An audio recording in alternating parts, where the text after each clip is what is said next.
moment is here, you can stop your search. It's Comics by Perch. Hey everybody, this is Perch. Here's something that somebody is asking here. Appreciate it. After watching some of the DC animation movies, I'm struggling a bit with the DC universe being too saturated, especially when they pull out C-list character non-super fans, aka normies, I've never heard of, and doing a bet you didn't see that one coming. And as a Transformers fan, the irony is not lost on me. I just stopped caring about the story altogether. I also find that I don't really care about the MCU after Endgame. I think a lot of people are fitting in that world, by the way. One of the things that made the MCU work is that the films all had a very similar plot structure. I mean, if you watched one, you kind of watched them all. There were differences, but it was a very, predictable, very, methodical build to get to where they are. And whether they intended it or not, the way it felt like to viewers was that, Endgame was the end. That was the conclusion. That was what it all built up to this, and then you got a big payoff. That's why a lot of people liked Endgame, because it felt like, hey, I put in all this time and effort into this shared universe, and I got a payoff. And here it is, and I watched it, and I'm done now. And that's the MCU now has to kind of go through that again. They need to do the trick a second time. And the challenge is they didn't build up, other villains or other threats really during the course of it. Thanos was the threat, was the villain. Almost everyone else got killed in that during the course of the films. And so now they're like, well, all right, everybody get back on the train. We're going to start this one over again. But a lot of people are like, I'm not really in the mood to spend 20, 30 movies getting to, I don't know, Kang. Where is it? Where's it going? And I think it's going to be a challenge. I don't know if people are going to be excited to jump onto that ride. And I may be wrong, but it feels like that the struggle the Marvel Universe has is that the formula was so well established, so predictable, so good in the sense that it did what it set out to do.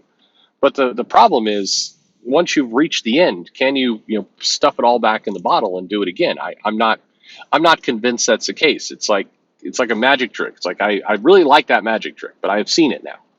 So what else you got? I mean, if the answer is nothing. I don't know. Anyway, sorry for that little segue. But the MCU to me, the MCU is fascinating, both in kind of how it came about, how it was structured, how people respond to it.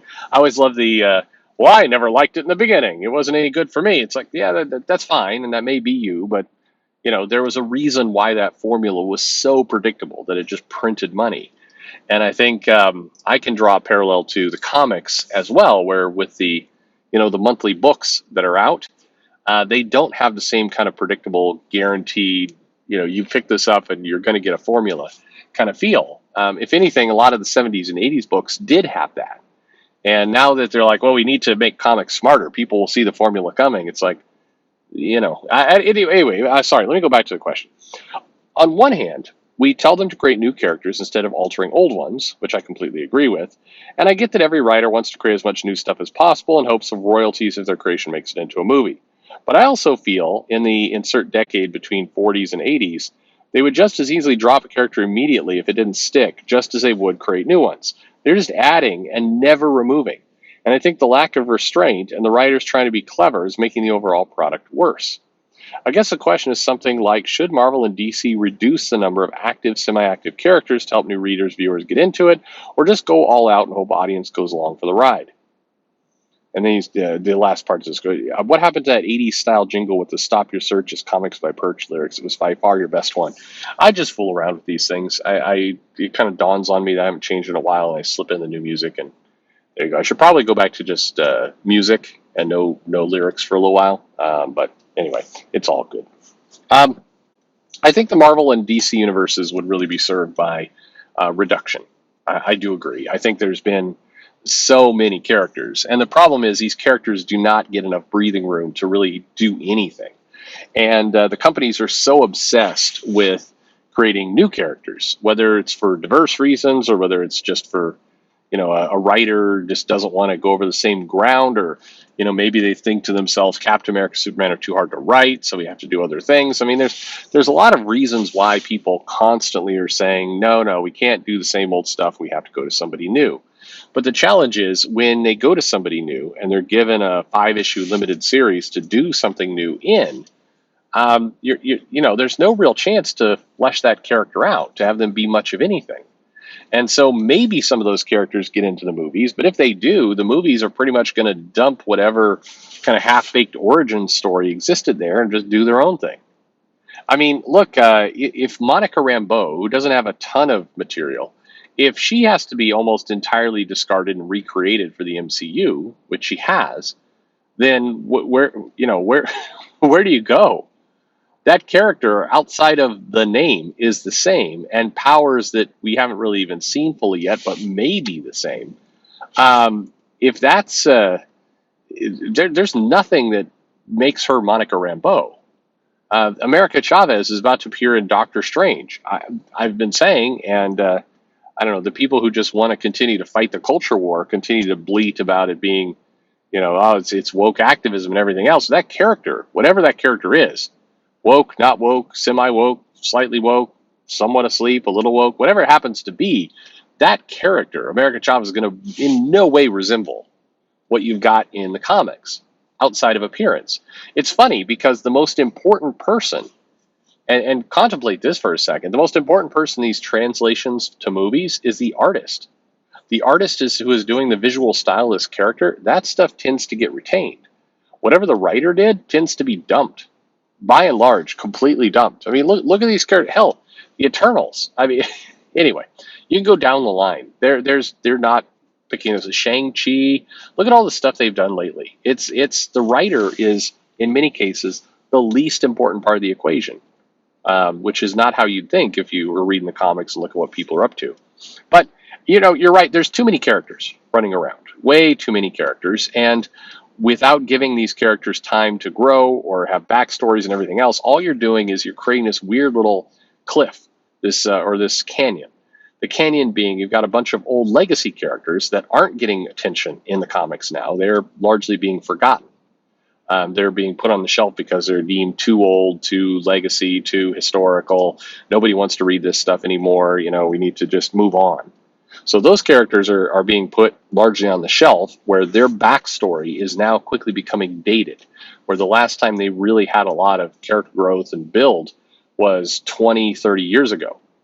Rhodey, War Machine, hasn't really had a lot of good characterization and story for quite a while.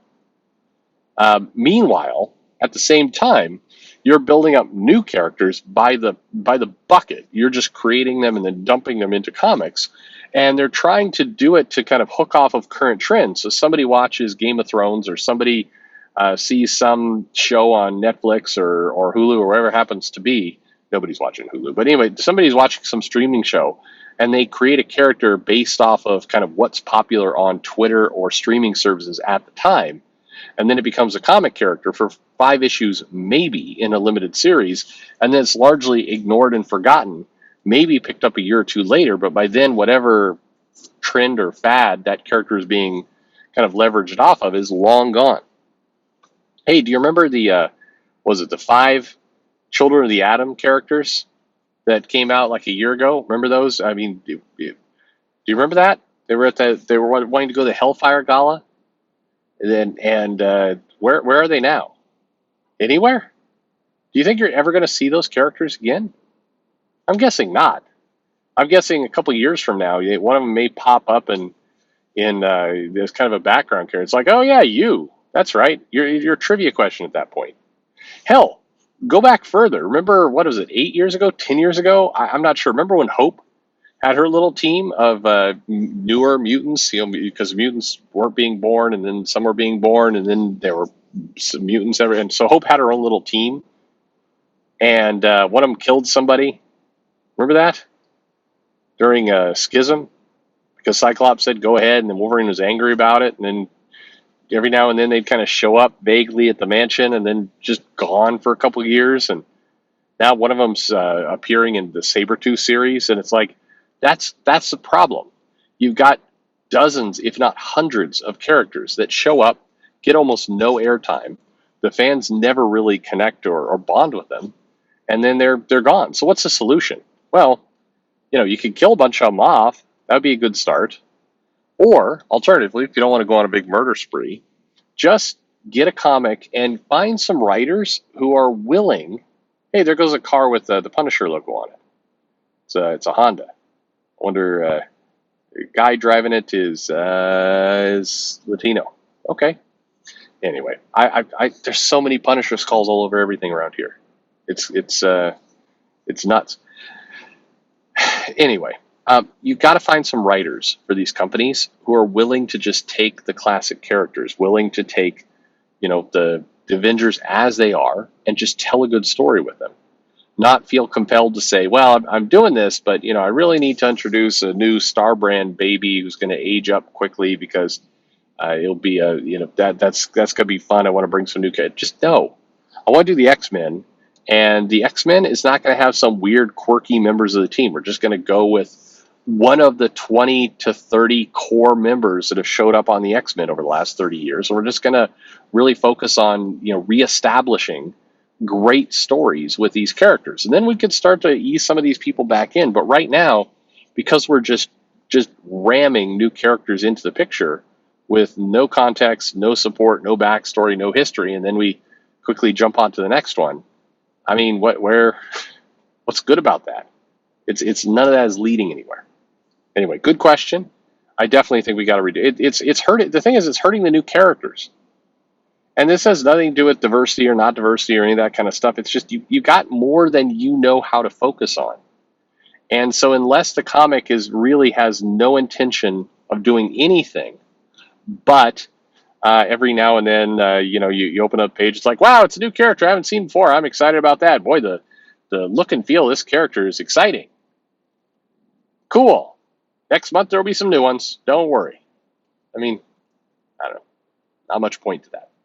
Anyway, focus on the characters you have.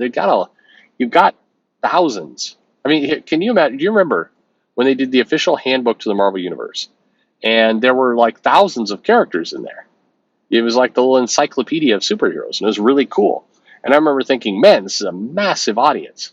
I don't know how Marvel ever gets to all these characters. If you were to do that again today, you would print out this official Marvel handbook. You'd be doing this for a decade just to get through the characters. There's so many. Anyway, thanks for listening.